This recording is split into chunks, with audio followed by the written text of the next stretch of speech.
शेखर अपनी माँ से बहुत प्यार करता था। वो हमेशा अपनी माँ के आगे पीछे घूमा करता था। ये सब देखकर रमा अंदर ही अंदर जला करती थी और गुस्सा भी होती थी। ना जाने मेरे पति पर क्या जादू कर दिया है, मेरी तो एक भी नहीं सुनता। यही कारण से सास बहू में अक्सर खिटपिट होती रहती थी। ए जी, मेरी बात कान खोलकर सुन लीजिए। अब आप इस बुढ़िया के पल्लू को ना जाने कब छोड़ेंगे। बुढ़िया ने ना जाने आप पर क्या जादू कर रखा है। सुनो, मुझे कल मायके जाना है, आप चल रहे हो? अरे रमा, तुम भी ना कैसी बातें करती हो। अरे माँ बूढ़ी हो चुकी है, माँ को छोड़कर हम कैसे जा सकते हैं। मैं तो जानती थी कि तुम नहीं चलोगे। ये बुढ़िया कोई दूध पीती बच्ची नहीं है जो एक दिन अपना ख्याल नहीं रख सकती। फिर रमा अपना पल्लू झाड़ती हुई वहाँ से चली जाती है। इस तरह कुछ दिन गुजर जाते हैं और रमा एक प्यारे से बच्चे को जन्म देती है जिसका नाम था मुन्ना। एक दिन की बात है। चुप हो जा मनहूस कहीं का। जब से पैदा हुआ है तब से रोता ही रहता है।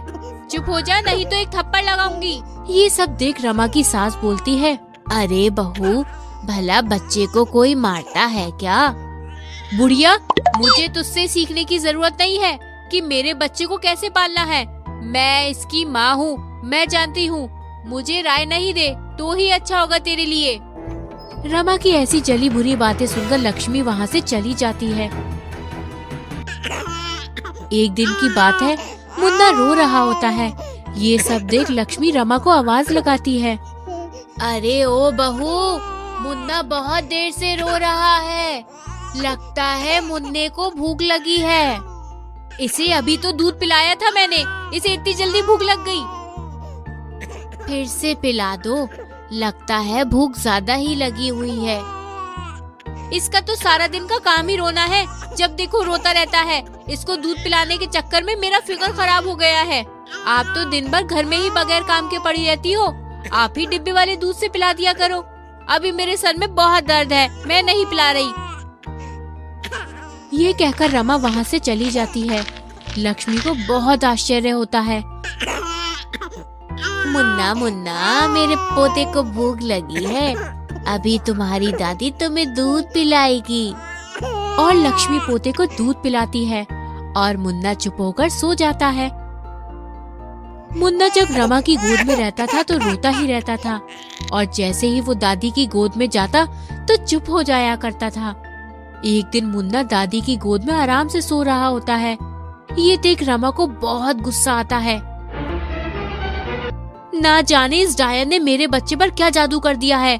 ये तो मेरे पास रहता ही नहीं है। मुझे कुछ ना कुछ तो करना ही पड़ेगा, नहीं तो कल ये भी अपने बाप की तरह इस डायन के ही आगे पीछे घूमेगा। ये सोच रमा लक्ष्मी के पास जाती है और मुन्ने को उसकी गोद से छीन लेती है और गुस्से में उसे जोर जोर से मारने लगती है। चुप हो जा मनहूस कहीं का, चुप हो जा। अरे बहू, तुम उसे मार क्यों रही हो? ये मेरा पोता है, लाओ मुझे दे दो। बुढ़िया, तुम अपनी लिमिट में रहो, समझी? मेरा बच्चा है, इसे मारूं या प्यार करूं? आप बीच में बोलने वाली होती कौन हो? आप मेरे बेटे पर अपना हक जमाना बंद कर दीजिए, समझी? लक्ष्मी की आंखों में आंसू आ जाते हैं।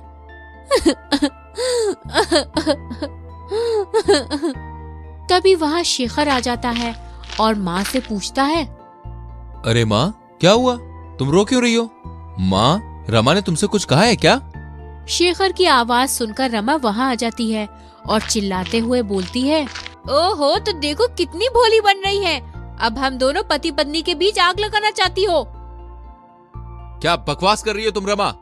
माँ ने तो अभी कुछ बोला भी नहीं है। शेखर को गुस्से में देखकर रमा वहाँ से चुपचाप चली जाती है। फिर एक दिन रमा छत पर मुन्ने को टहला रही होती है। तभी रमा की सहेली का फोन आ जाता है। रमा बहुत खुश हो जाती है और फोन पर बातें करने लगती है। बात करने में इतना गुम हो जाती है कि उसे ये भी नहीं दिखाई देता कि मुन्ना छत के किनारे तक पहुंच गया है। तभी लक्ष्मी मुन्ने को देखकर चिल्ला पड़ती है, मुन्ना, मेरा पोता। लक्ष्मी ये सब देख रमा के हाथों से मुन्ने को ले लेती है। तुम कैसी माँ हो? तुमसे बच्चे का ख्याल भी नहीं रखा जाता। अभी कुछ हो जाता तो मैं ये सब शेखर को बताऊंगी। रमा ये सब सुन गुस्से में लक्ष्मी को छत से धक्का दे देती है। लक्ष्मी के नीचे गिरते ही उसकी मौत हो जाती है। रोज रोज की खिटपिट से मेरा दिमाग खराब हो गया था। अच्छा हुआ जो मर गई। एक रात मुन्ना अपने पालने में सो रहा होता है। तभी उसकी नींद खुल जाती है और वो जोर जोर से रो रहा होता है, पर रमा की नींद नहीं खुलती। फिर वहाँ लक्ष्मी चुड़ैल के रूप में आती है और मुन्ने को उठा लेती है। मुन्ना दादी की गोद में जाते ही चुप हो जाता है। वो अपने पोते को खूब खिलाती है और उसके बाद मुन्ने को सुला देती है। देखो तो कैसे सो रही है, इसे कोई ख्याल नहीं है। इसे पता भी नहीं है कि बच्चा रो रहा है। मैं अभी इसे मजा चखाती हूँ। चुड़ैल रमा के पैर पकड़कर बेड से नीचे गिरा देती है और फिर गायब हो जाती है। मर गई रे, मैं कैसे गिर गई, मेरी कमर, ओ भैया। उसी दिन फिर कुछ देर बाद मुन्ना पालने में सोया होता है और जोर जोर से रो रहा होता है। अरे रमा उठो, देखो मुन्ना रो रहा है, शायद उसे भूख लगी है। मुझे सोने दो, अभी मेरे सर में बहुत दर्द है, मैं नहीं पिला रही। तभी चुड़ैल दादी वहाँ आ जाती है और रमा को खींचते हुए बेड से नीचे गिरा देती है। कौन है यहाँ? मर गई रे, मैं कैसे गिर गई, मेरी कमर, ओ भैया। कौन है यहाँ जिसने मुझे फिर से नीचे गिरा दिया? अब तो मेरी नींद भी उड़ गई है, चलो इसे दूध पिला देती हूँ। इस तरह ही तू मानेगी, जब भी सीधी उंगली से घी ना निकले तो उंगली टेढ़ी ही करनी पड़ती है। एक दिन रमा पार्टी में जाने के लिए तैयार होकर मुन्ने को अपनी गोद में लेती है। तभी मुन्ना माधुरी की गोद में सूसू कर देता है। रमा को बहुत गुस्सा आता है और वो मुन्ने को पलंग पर फेंक देती है, जिसके बाद मुन्ना जोर जोर से रोने लगता है।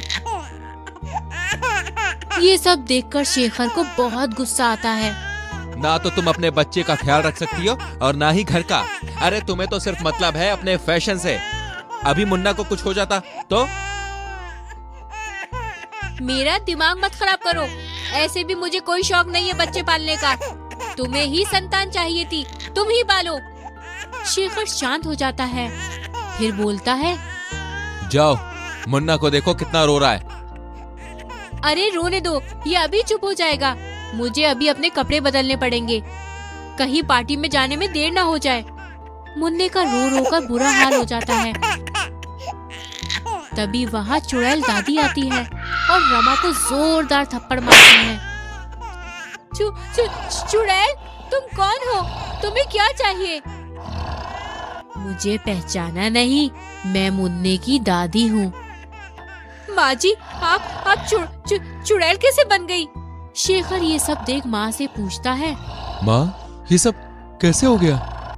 मैं पोते के प्यार में मरकर भी नहीं मर पाई। माँ जी, मुझे माफ कर दीजिए। खबरदार, जो तूने मुझे माँ कहा तो तूने ही मुझे छत से धक्का देकर मारा था। बच्चे का ख्याल नहीं रखती है। मैं तो सिर्फ अपने पोते को प्यार कर रही थी, फिर भी तुझसे देखा नहीं गया और तूने मुझे मार दिया। रमा, तुमने ये क्या किया? खबरदार, जो तुमने आज के बाद मुझे अपना मुंह दिखाया। चली जाओ यहाँ से। मुझे माफ कर दीजिए माँ जी। नहीं बेटा, इस मासूम से मेरे पोते का कौन ख्याल रखेगा? अगर मुझे बदला लेना होता तो मैं इसे कब का मार देती। तुम भी तो इसे माफ कर दो बेटा। रमा लक्ष्मी से माफी मांगती है और वादा करती है कि वे मुन्ने का बहुत अच्छे से ख्याल रखेगी। रमा की ये बातें सुनकर लक्ष्मी को तसल्ली होती है और वो वहाँ से गायब हो जाती है।